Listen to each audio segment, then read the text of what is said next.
They'd been enjoying a few beers at Sinner's when the heated conversation at the table next to them intruded on the enjoyment of their last few hours in the States. Logan tried to shut out the argument between the couple, but their voices grew louder. The asshole was pressuring the girl to go home with him. "For the last time, no," she insisted. The man ran his fingers over her arm. Logan shared a look with Evan. If the dude didn't back off soon, he was going to learn it had been bad luck on his part. Two SEALs had chosen tonight to have a beer at Sinner's. "I didn't take you for a tease, babe." Logan glanced at the girl to see her reaction to the man's words. The air left his lungs. She was gorgeous. The auburn-haired beauty met his gaze, embarrassment in her eyes. She reached into her purse and fished out a cell phone. "Who are you calling, babe?" the man asked. "A cab, and I'm not your babe." Logan smothered a grin. If she'd looked at him like that, he would have called the cab for her. The jerk snatched the phone out of her hand. "You came with me, babe. You leave with me." He wrapped his hand around her upper arm, his fingers digging deep. Logan rose from his seat, but before he could do more than that, Evan pushed away from the table, swiveled his chair around and grabbed the man's hand. Snatching the phone from the man's grip, he handed it back to her. "Take a hike, dude," Evan ordered. "My friend and I will see the lady safely home." Logan eased back into his seat. The man narrowed his eyes. "Get lost, douchebag." Evan flashed Logan a shit-eating grin. "Did you hear that, Kincaid?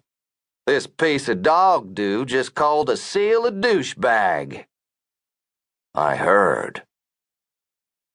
The girl's eyes were wide and uncertain. She likely wished she could close those beautiful eyes and blink herself home. The man's Adam apple bobbed as he swallowed hard. Logan gave him an "I'm going to kill you" stare. "SEALs?" the dude squeaked. Logan sent him an evil smile and one slow nod. Being this close to Little Creek, and from the cut of his hair, he was Navy, but the lack of muscles said he spent most of his time behind a desk.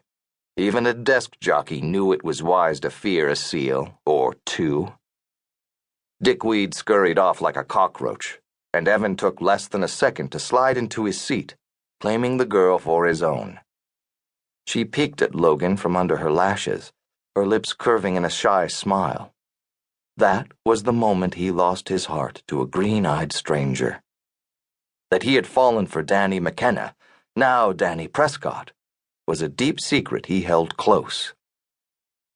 Shaking off the memory, Logan returned to his bike. He started the V-Rod, and for the first time turned onto I-26, the road that would take him to North Carolina, to her home in Asheville. He had no choice. She'd sent him a message asking for help. He should have called on her after he left the hospital, but he hadn't been able to face her. She'd asked him to keep Evan safe, and he had failed her. But he had watched over her from afar.